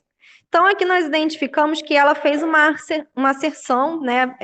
Ela afirmou que o grupo das mulheres no qual ela está inserida está fazendo a despedida de solteira errada, então ela compara esses dois tipos de despedida de solteiro, né? No caso, como que o homem faz e como o grupo que ela faz, que no caso é o grupo das mulheres, né? Que ela representa com o agente. Né, além dela repetir sempre o agente aqui no início dessa asserção, né, também faz uso do tempo verbal ali que a gente destacou. E nós entendemos que, como ela se inseriu dentro de um grupo, a argumentação acabou sendo maior, até pela própria quantidade de porção textual, né, no qual ela descreve as situações da despedida de solteira da mulher. Né? Ela não descreve com muitos adjetivos, mas com situações. Então, ela argumentou também de uma maneira distinta do outro caso, né? Mas a argumentação também foi bastante marcada. Então, nós entendemos também que, nesse caso, essa argumentação ela foi marcada também para justificar a afirmação que ela fez no início. Então, aqui eu sinalizei mais ou menos os fatores de análise que nós identificamos, né, que foram os tempos verbais, os adjetivos de contraste, tanto presentes no deítico quanto os que eram usados nas porções textuais, e os argumentos acionados, né, se eles eram mais descritivos ou se eles apontavam para situações. E aí a gente tem como as considerações finais, né? Depois da discussão sobre a definição e os tipos de deíticos, né, a gente buscou analisar a atuação deles nos dados recolhidos, e a partir dessa análise foi possível perceber que deíticos diferentes geravam construções com características distintas. Claro, todos eles cumpriam essa mesma função, mas os argumentos que eram utilizados acabaram surgindo de maneira distinta. Então, no uso de deíticos temporais e espaciais, nós identificamos a marcação de diferentes tempos verbais nas porções textuais contrastadas. A gente identificou que os deíticos de espaço, quando têm sintagmas nominais, acionavam adjetivos opostos para enfatizar a marcação do contraste entre os elementos comparados. Os deíticos SNs apresentaram porções textuais maiores pela sua natureza memorial, de modo que o falante, na tentativa de criar um referente comum com o público, fez uso de mais argumentos. E, em alguns casos, a argumentação surge a partir da primeira porção textual para defender uma asserção dita antes, né, que foi o caso aí desse deítico pessoal, em que ela traz essa informação antes, né, e depois ela começa a argumentar em seu favor. Nós percebemos também, né, e de uma maneira bem conclusiva, que esse contexto da comédia favoreceu bastante o uso dessa construção. Nós encontramos muitos dados, tanto nas esquetes do Porta dos Fundos, quanto nos vídeos de stand-up, né? Tanto que aqui vocês observaram que somente um caso não foi retirado, mas ainda assim foi tirado de vídeo no YouTube, mas não era o caso da comédia. Bom, e depois, né, como eu já havia dito no início, né, é só um recorte da pesquisa, então nossos próximos passos são analisar os advérbios de contraste, né, analisar principalmente os tipos de negação e a negação que se dá por inversão polar, e posteriormente nós apresentaremos com mais detalhes a ideia de comparação admitida por nós como um domínio cognitivo geral e também essa ideia de discurso, de argumentação. Aqui estão as referências e o meu muito obrigada. Deixa eu voltar. Obrigada, Ana Carolina. Marcos, você vai começar? Eu acho que a gente poderia, o nosso tempo assim está bem avançadinho. A gente tem assim, daria para fazer assim uma perguntinha para cada trabalho, algum comentário, né? Grazi está por aqui? Sim, só por aqui. Dá tempo ainda de a gente fazer um debatezinho final? Tá. Sim, não sei se Nainde quer começar ou posso começar. Pode começar. Eu vou primeiro então falar da Grazi, que é um trabalho que eu já conheço bastante, né? E até eu acabei de lê-lo, né? Agora eu consegui ler finalmente o texto que você tinha entregue para a disciplina. Não é bem uma pergunta, na verdade, né? Um comentário, né? O que acontece, né? A contrafactualidade ali que você está destacando, né? O factual, né? Vamos dizer assim, o factual que é construído na oração, ela é construída no mundo do pressuposto, não do posto, né? Ela não está no posto, né? Que nem aquele exemplo lá do que a pessoa fala que a casa dela é o postinho, uma coisa assim, né? Na verdade, o posto você que tem que criar, né? Dizer assim, você tem que pressupor que a casa dela poderia ser o postinho, né? Então, você pressupõe que ela deve frequentar aquele postinho em outras circunstâncias, né? Diferente do primeiro caso, né? Que você não precisa reconstruir um cenário anterior que ela possa vir, né? Eu não sei se chegou a observar isso, né? Porque parece que a factualidade... Eu sei que você está olhando isso ali um pouco, né? Mas a impressão que eu tive é que a mesma factualidade, nos dois casos, ela não é real, né? Porque, claro que tem as diferenças ali que foram bem destacadas, né? Mas é engraçado, né? Que a gente chama de factual, mas é um factual construído no pressuposto, né? Que, em geral, né? A factualidade ela está no posto, né? Tipo, Graziella é professora, então está posto, né? A factualidade, né? Não sei se chegou a pensar nisso, alguma coisa, não?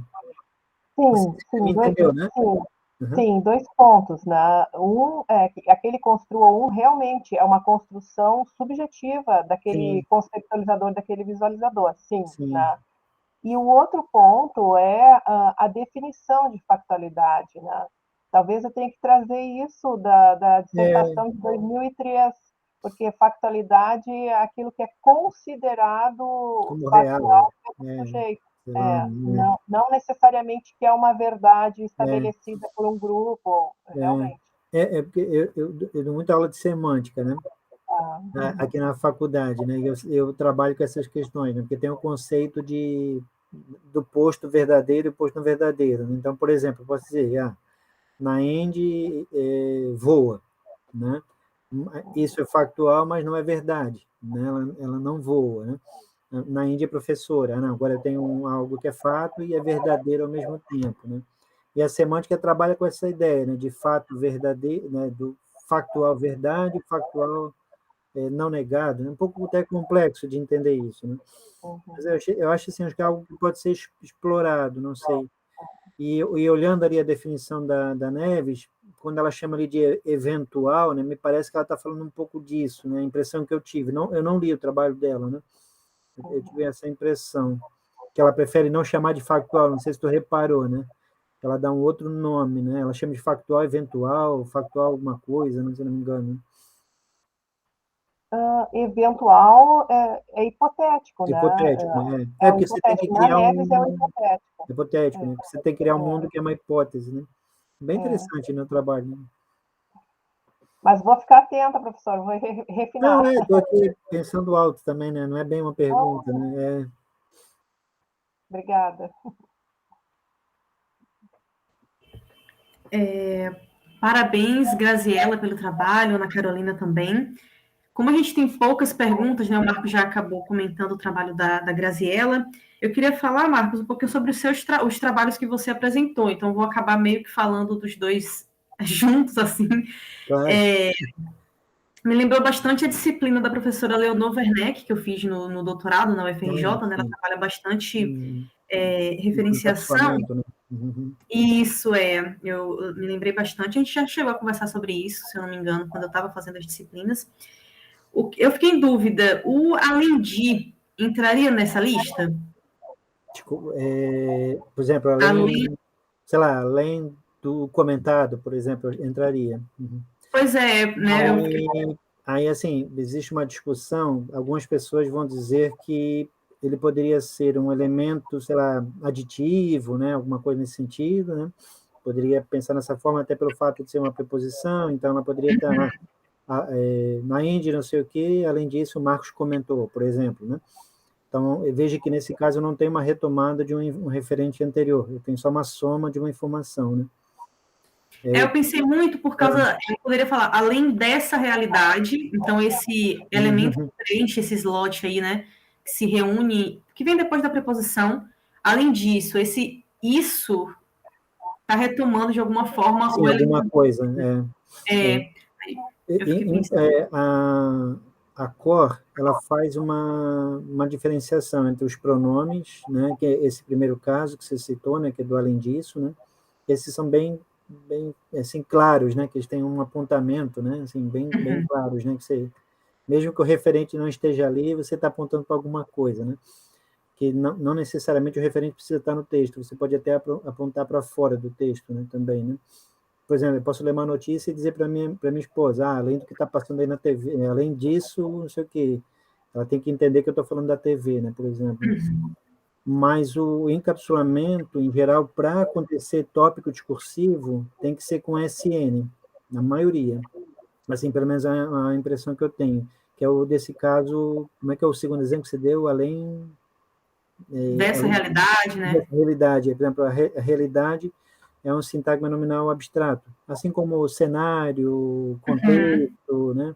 E geralmente são palavrinhas assim, onde elas são meio que formam como se fosse uma moldura, né? Assim, elas formam meio que porque a realidade é um elemento abstrato e a realidade, né, ela já é um significado de um monte de coisa, né? Então, me parece assim, que acontece mais com esses sintagmas nominais, né, que seriam os verdadeiros encapsuladores, né? Não que isso não seja, né? Mas a impressão que eu tenho são dois tipos de encapsulamento, né? Agora, uma característica do além disso, ele pode ser usado sem encapsular também, né? Eu posso dizer no sentido de conectar duas orações também. Aí não tem nada a ver com a história, daí, né? Por exemplo, eu fiquei pensando... a Graziele apresentou hoje, além disso, o Marcos apresentou também. Então, eu estou usando ele no sentido de E, né? Aditivo mesmo, né? Está adicionando. Não deixa de ser assim, está retomando o Marcos, né? Não deixa de ter uma relação, né? Um referente. mas é diferente, não encapsula exatamente, é mais anafórico, né? Eu tinha notado, quando eu lia os resumos, sobre a participação desse segundo slot, mas na apresentação você deixou claro, né, que é crucial para a compreensão, porque vai partir aí da função temporal e locativa para advérbio preposicional, né? E, assim, eu queria perguntar para vocês sobre usos estranhos, digamos assim. Porque quando a gente está fazendo coleta de dados, tem aqueles dados que fogem do que a gente está esperando completamente, né? E aí eu fiquei pensando, será que tem? E aí eu pensei muito nisso por causa das redações que a gente corrige. Então, assim, meus alunos do ensino médio, às vezes, não entenderam completamente como funcionam esses conectivos, né, que a gente vai chamar de conectivo, e usam de uma maneira que a gente não consegue entender. Eles entenderam de uma forma e a gente não entendeu daquela forma, a gente tem que explicar para eles. E aí eu queria saber se surgiu nos trabalhos, principalmente no da Graziella e nos que você apresentou, Marcos, usos, digamos assim, estranhos, sabe, que tiveram uma difícil compreensão. Olha, vou comentar, depois eu passo a palavra, é o que mais tem. O que acontece? Pois é. Porque, principalmente quando você trabalha com advérbios ou orações adverbiais, né, hipotáticas, né, isso é muito comum, porque primeiro, né, você tem uma relação adverbial ou conjuncional, daí depende do professor, cada um chama de um nome, né? Só que você está fazendo uma relação semântica do significado, né? Então você diz, essa oração aqui é tempo, essa oração aqui é local. É diferente de uma substantiva, de uma oração substantiva, que você vai lá, olha sintaticamente se é um substantivo e diz que é oração substantiva, ou das adjetivas. Isso nas adverbiais não é assim, né? Tanto que é muito curioso, você usa uma conjunção, mas você diz que ela é adverbial, né? O sentido dela é adverbial. Só isso já mostra, né, que a sintaxe e o significado não é exatamente a mesma coisa, né? Aí você entra no mundo das discussões. Então, por exemplo, causa, né? Vou dar só o exemplo da causa e consequência. A causa e consequência, ela pode ser analisada semanticamente, né? E ela pode ser analisada como relação lógica. Então, por exemplo, fumar, morrer de câncer. Então, eu tenho uma relação lógica. Eu posso deduzir. Então, quem fuma, morre de câncer. Né? Eu construí o quê? Eu construí uma relação de causa e consequência. Qual é a causa? Fumar e a consequência, morrer de câncer. Mas eu nem precisei usar uma oração, por exemplo. Né? Só botei duas palavrinhas. Aí isso é uma relação lógica argumentativa, que é o que o Halliday defende, por exemplo. Né? Agora, por exemplo, numa visão de outros autores, sei lá, da Maria Helena Neves, por exemplo, ela não olha assim, ela vai olhar a relação mais semântica e sintaxe. Né? Então, ela vai olhar o valor da conjunção, o elemento à direita e à esquerda, né? Como é que a oração está encaixada, né? Que seria uma parte mais funcional, então não estaria olhando a questão da relação lógica, né? Não sei se ficou claro isso, né? Aí tem isso também, então veja que a depender de como eu olho o objeto, vai dar diferença de significado, tá?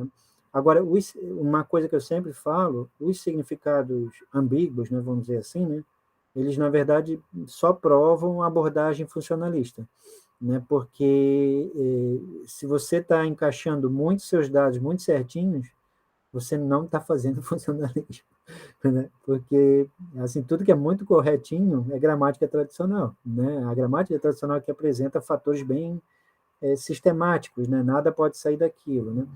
Então, se seu trabalho está muito assim, assim, tem algum problema aí, né? Na verdade, o funcionalismo, ou qualquer corrente, né, de gramática e construções, ela tem que ser assim, porque a língua é assim, né?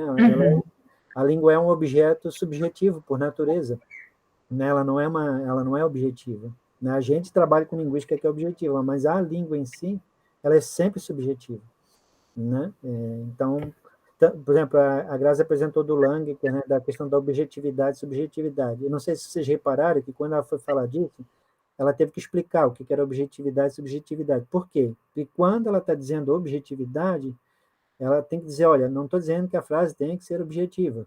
Não é isso, né? Ele está falando de outra coisa. Mas, veja, ela teve que fazer uma explicação para a gente entender, para a gente não entender ela errado. Então, isso é altamente subjetivo, na verdade. Então, imagina, e não é uma garantia nenhuma que ela foi entendida. Né? Ela fez um esforço, né, de falar, explicar, mas não foi uma garantia. Pode ser que as pessoas saiam daqui, não entendi o que ela falou e não concordo, né? Sei lá. Então, veja, a língua ela é subjetiva por natureza. Então, se isso é verdade, a subjetividade tem que aparecer na pesquisa, né? Eu, pelo menos, penso dessa forma, né? Claro, tem gente que pensa diferente. Não sei se Grazi quer comentar, a Ana também, né? Não sei se eu posso comentar um pouquinho, não sei se cabe. Claro, fica à vontade. Realmente, os termos ali, subjetividade e objetividade, são conforme o construo do Lang, que é conforme aqueles instrumentos que ele nos dá de análise, que são difíceis de explicar em 15, 20 minutos. Né? Mas uma outra consideração, eu analisei 20 dados, é pouco, né? Mas um dado foi de difícil análise, sim, né? Parecia não se enquadrar nem no construo 1, nem no construo 2, né? Parecia ser ambíguo. E o que leva também me levou a pensar nesses últimos dias numa terceira possibilidade, né? Que é não colocar em figura nem em fundo nenhuma dos dois pontos de vantagem ali no arranjo especial ou no arranjo de visão. O leitor quer deixar ambíguo mesmo, né? O leitor se vale daquela ambiguidade, perdão, a pessoa que está escrevendo, né? Se vale daquela ambiguidade, né? E é esperado, como o professor falou, e eu estou aprendendo nesse primeiro ano, né, da linguística funcional centrada no uso, é esperado que haja casos de ambiguidade. Então, sim, nos 20 dados, eu encontrei, imprimi, era um texto, um ensaio de umas 3 páginas, um ensaio literário publicado no jornal, na Folha de São Paulo, e eu tive de imprimir para realmente conseguir entender qual era a inferência ali, qual era o pressuposto naquele caso. Mas, obrigada, professor, obrigada, Anaíde. Ana, quer comentar alguma coisa, Ana? Na verdade, quando vocês falam sobre isso, a única coisa que me veio à mente nem é uma coisa muito acadêmica, mas quando você falou sobre o uso dos conectivos nas redações da escola, né? Um vídeo que me ajudou muito, e também como o meu corpus, né, acabou sendo muitos vídeos do Porta dos Fundos, eu me deparei com muita coisa que eu julguei interessante.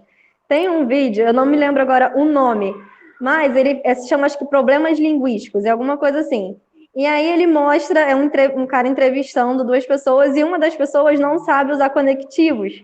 Aí, não sabe assim, né, entre aspas, mas o vídeo é muito engraçado, porque ele fala, mostra estruturas lógicas, como o Marco estava falando, né? Fumar, morrer de câncer, mas o conectivo que ele usa é uma coisa completamente distante, né? Não tem nada a ver com a relação lógica. Então, eu acabei trazendo uma vez esse vídeo, os alunos gostaram bastante e eles acabaram se atentando, porque eles entenderam que o uso dos conectivos não era uma coisa aleatória que você usa para conectar, eles têm significados e esse significado importa.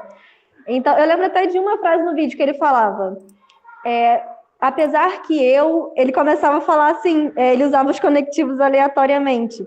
Então, assim, eu não assisti as outras apresentações, né, eu estava aqui trabalhando, mas enquanto vocês comentaram, e como você também trabalha, né, dando aula de redação, eu achei interessante, porque foi uma coisa que me ajudou nas minhas aulas de redação.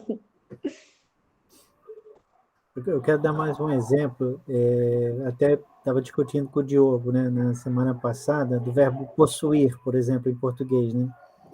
Foi até o Banho escreveu, acho que foi semana passada, ele escreveu no Facebook sobre isso, né? A gente fala em português no sentido de existencial, né? Por exemplo, a Graziele possui 6 livros publicados, né?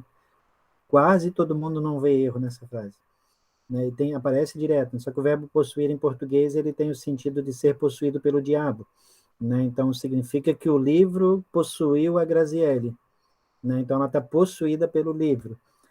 Se fosse fazer uma interpretação, mas o usuário não faz. O mais engraçado é quando o que vem depois de possuir são pessoas. Então, fulana possui 2 vizinhos, fulana possui 3 filhos. Se fosse fazer uma tradução, significa que ela pegou os 2 vizinhos e incorporou nela, né? Só que esse exemplo mostra, né, que o verbo mudou o significado, né? Ele mudou, não é só mais agora no sentido de possuir, né, de para si, né? Ele está no sentido de ter. Na verdade, ele está substituindo o ter. E até pegando o estudo da Márcia, né? Se você aí veja que interessante, né? O possuir está virando ter, né? É no sentido de posse, né? Você tem a posse para si, né? E ele acaba substituindo o ter. Aí, olha só que interessante, você vai lá nos estudos do ter e do existir, teve essa troca, né, do ter pelo existir. Então, você precisa ter um outro verbo para substituir o ter, que no caso é o possuir, de sentido de posse, que é o de ter. Veja que uma coisa que está acontecendo aqui na língua não é, parece ser aleatória, mas não é. Ela tem uma relação com uma outra coisa que não tem, assim, que no primeiro momento parece que não tem a ver. A gente vai lá nos estudos da Márcia, por exemplo, olha lá sobre os verbos ter e existir. Daí lá tem a troca de um pelo outro, né? A gente vê isso direto nos textos, né? Aí o aluno começa a procurar uma outra forma linguística. Aí começa a usar o possuir no sentido de posse, né? Bem curioso. Tem vários exemplos, né? Eu lembrei desse porque foi veio assim um banho, botou no Facebook e um monte de gente comentou, né, sobre isso. Né? Tem alguma pergunta para Ana? Para Ana, foi assim, eu achei muito legal o contexto, né, que são os vídeos aí de humor do Porta dos Fundos, eu gosto bastante. E você disse que é favorável, e realmente, né? Aí, assim, você vai analisar, assim, não sei, outros pontos de contexto, por exemplo, questão de formalidade, informalidade, outros tipos de vídeo, talvez, não sei se você já chegou a observar de algum, mesmo que assim, né, se você já chegou a observar, para ver se esse aqui não, hoje não, eu não, aparecem em outros tipos de texto, assim, porque lendo o seu resumo, eu fiquei pensando nessa questão de formal e informal, sabe? Não sei se em textos, em vídeos, né, mais formais, talvez em apresentações acadêmicas, apareceriam, se não fosse previsto, sabe? Por exemplo, uma apresentação sua vai aparecer porque você vai ler ali esse exemplo, mas se apareceriam em outros momentos. Então, aparece, tá? Aparece até bastante, só que se tornou um pouco complicada a análise, porque quando em vídeos de explicação de algum tipo de frase, por exemplo, às vezes o professor ia analisar e falava assim, a oração adverbial é assim, assim, assim. A oração subjetiva, não, é assim, assim, assim. Só que na hora que eu ia transcrever os dados, ficava muito carente de referência para anotar, porque aí se fazia valer muitos deíticos, porque tinha um apontamento muito real daquilo, né? O professor estava apontando para o quadro. Então, na hora de a gente fazer a análise, né, os vídeos de comédia, principalmente aqueles em que eles tratavam de lugares, objetos, pessoas que não estavam ali, tinha bastante descrição, então favoreceu mais essa argumentação para a gente poder analisar. Então, assim, não é que não aconteça em contextos mais formais, acontece, só que para a gente transcrever acabou ficando com menos informações textuais. As informações eram muito contextuais. Nossa fala cotidiana mesmo, eu encontro bastante, mas é uma pena que eu não posso gravar as pessoas. Desculpa, gente, os alunos da tarde estão chegando. Eu infelizmente não consigo gravar as pessoas, né, falando, mas se pudesse, tanto que eu vejo, eu até falo para o Marcos, né, assim, eu sempre falo para ele, as pessoas usam o tempo inteiro, porque a gente acaba criando comparações o tempo inteiro, né, então, independente, né, em contextos formais ou informais aparecem, mas nós escolhemos esse contexto da comédia porque ele favoreceu a argumentação. Eu acho que eu respondi, né? Não respondeu. Eu achei legal, porque eu não tinha pensado nesse exemplo que você deu, por exemplo, aí do professor falando. Então, realmente. É um pouco diferente, ela é engraçado, assim, essa estrutura ela é bem prototípica assim de um determinado gênero, assim, existe ela parecida, né, em outros gêneros, mas não é exatamente a mesma, ela assim, ela marca o apontamento deítico, mas quase não faz contraste, por exemplo. É bem curioso, assim, me parece assim ser uma forma bem específica de alguns tipos de textos. Tá? A gente vai ter que encerrar aqui porque vai começar outras atividades. Tá? A Graziele teve que sair porque eu acho que ela teve que ir lá para uma outra sala, tá bom? Gente, eu quero agradecer. Eu estava aqui a gente mesmo, né? Então estamos todos em casa, né? Mas quero agradecer imensamente, né, a parceria de trabalho da professora Ana Ende, né? Quero novamente agradecer por estar aqui colaborando, né? com o evento e com os debates aqui dos trabalhos. E agradeço também aos apresentadores. Obrigada, Nada, obrigada, a gente que Marta. agradece, obrigada. Eu agradeço pelo convite. Depois você fecha, porque daí só que a Grazi tem que avisar a Grazi para fechar, tá bom? Tá bom. É isso, gente. Agradecer ao Marco pelo convite, pela parceria e a todos que apresentaram aí. Obrigada, gente. Gente, beijo. Tchau.